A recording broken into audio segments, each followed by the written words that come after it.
Hello, Wither Gaming 101 from Reddit, and anybody else who may be listening to this.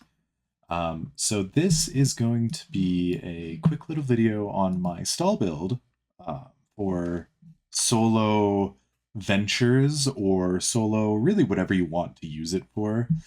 I use it for ventures primarily, but I do occasionally use it on the higher level twine zones as well, because as you probably know, it can be a little hard to find a team of people for some missions, and that's just the unfortunate fact of the matter. Um, anyway, here's my build. It's not even like maxed out at all in the slightest. The closest thing to being maxed out is my bomb squad Kyle, who I accidentally promoted one time, so he's level 52 or power level 133. And that's it. Everybody else is either 130 or 50 out of 50, or like this guy, just purple.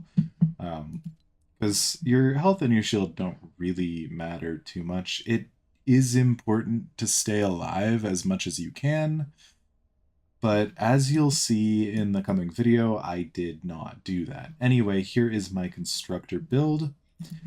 We used a few traps in the build, primarily anti-air traps with range, reload, durability, durability. We used a gas trap, which I don't think was really necessary. I just added it to be safe because I was doing this on a 4-player retrieve the data mission, which I don't necessarily recommend doing as a solo, but I was just doing it to show, hey, it's possible, you don't need a team. It is by far so much easier with a team, but it's not necessary. There is a lot of luck involved, primarily with smashers, but it just goes to show that you don't need a team. This is more than doable on regular missions, though, even if they are the highest power level available to you. I also used floor launchers, which again, I think those were also overkill, but it's just nice to have. I went with impact and knockback for all of the perks, and then healing the attached building every 10 seconds. I also used 2 Zapamaxes, which is just a reskinned wall dynamo. I just did that because I didn't have anything else to put there, and I thought it would do some damage. I don't really think it ended up doing anything in the end, but here are my perks for that, if you're curious. The wall lights, I have durability, reload speed, durability, and then 2 impact and knockbacks. And I went for increased building health with these ones because the husks don't tend to be smacking those intentionally most of the time. If they're on the corner of the defense, they might. But for the most part, it's like bombs going off, like the propane tanks going off, or smashers accidentally hitting it. So I went with those. And then the wall launcher, which I don't even have fully upgraded. But for the wall launcher, I've got impact and knockback, reload speed, impact and knockback, reload speed, impact and knockback, and then it heals the wall. I'm not sure if this is the optimal setup for a wall launcher. I don't remember.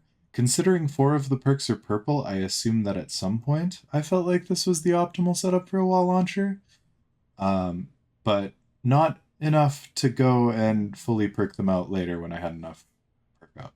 So as I said before, I did this on a 4-player retrieve the data mission.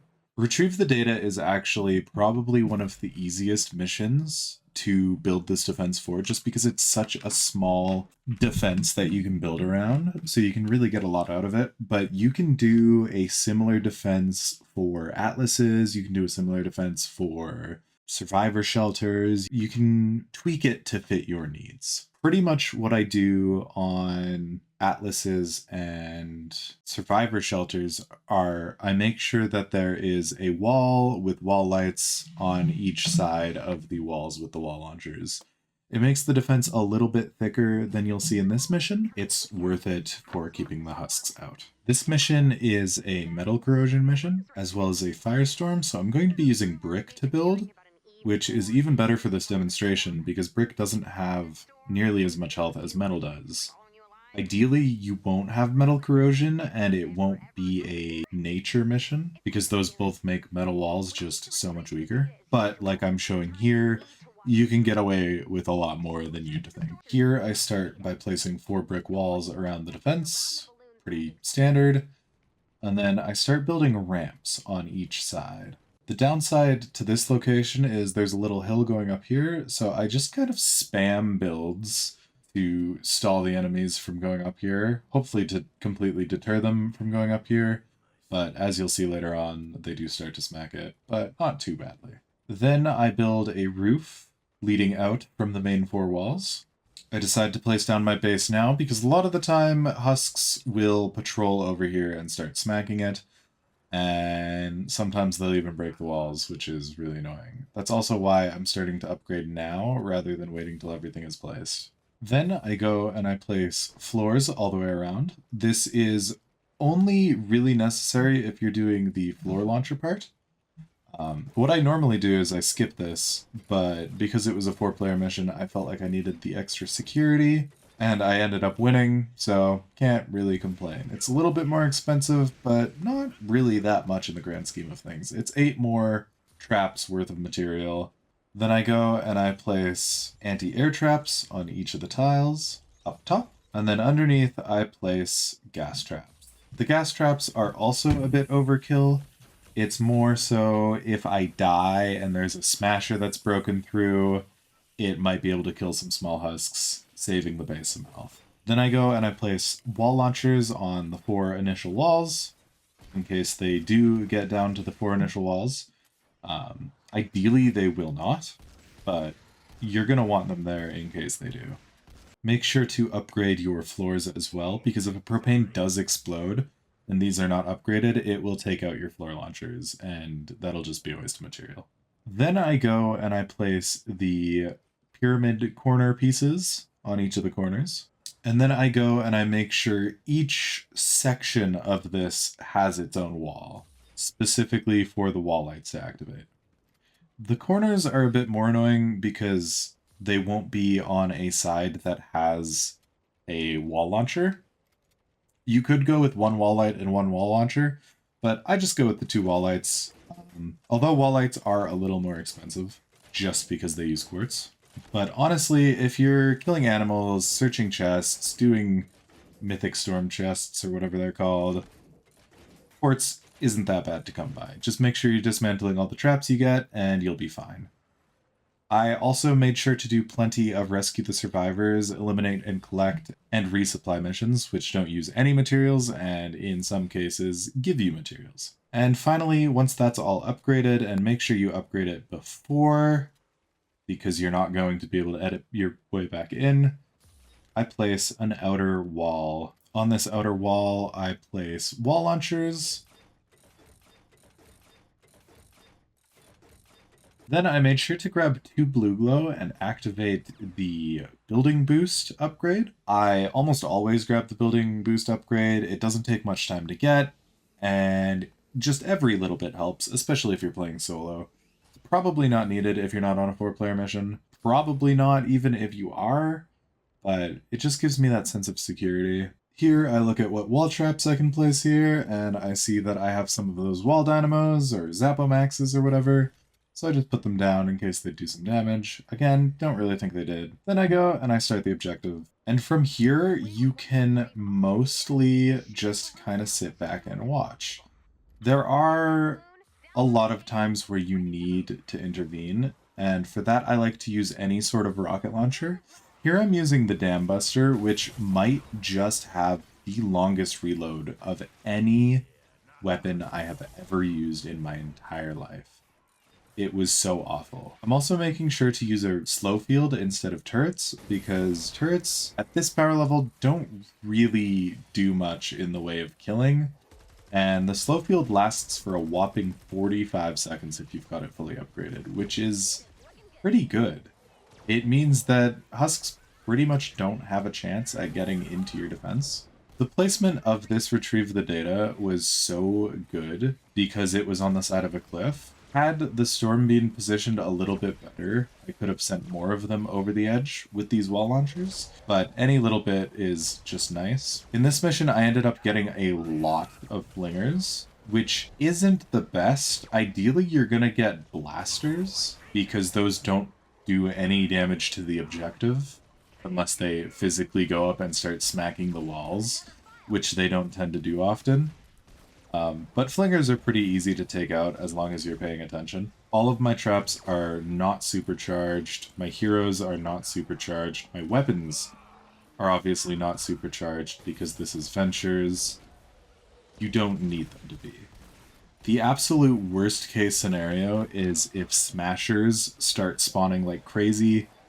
Sometimes that just happens, and it's still doable as long as you can manage to either kill them or stall them. Slow fields are really good for that. The main things you want to look out for are those husky husks, because they do a lot of damage to the walls. And here you can see me replacing some of the wall launchers that got broken. Ideally, you'd have more than 24 durability on them. I believe there is a constructor that gives you more durability on your traps. I don't have it on this build because I had initially built this build for regular missions in Twine and not Ventures. But because this is Ventures, you don't get any of your trap durability bonuses from your survivor squads. So you're stuck at that base durability unless you have a hero that increases it. You also want to be watching out for those propane huskies. All you got to do is shoot the propane tank or shoot a rocket at them or stun them in some way, and they will drop their propane tank, it'll explode on them,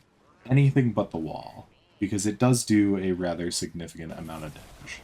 As you can see here, I'm also out in the field trying to distract the husky husks with me rather than having them smack the wall. It just gives me, again, that added level of security, knowing that my walls are at slightly higher health than they would otherwise be. I'm also making sure to manually repair the walls whenever I see one getting weak, because it doesn't cost that much, and it just adds that much more to my defense. As you can see here, I start panicking, there's a mini-boss, not really sure what I'm doing here, and I end up going down. So I revive, all is going well, they've broken a wall because it is a wall-weakening husk, and then I go down again. And at this point, it's looking a little bit dire. I'm like, oh god, what have I done? Is this going to be a failure? Has this all been for nothing? No, because this is a retrieve the data and it spawns you right at the defense. Luckily, I didn't have a wall launcher left on that wall or I would have been trapped inside the defense. That is something you need to look out for. There is a good chance you will have to bust your way through the ceiling or something in order to free yourself if that does happen.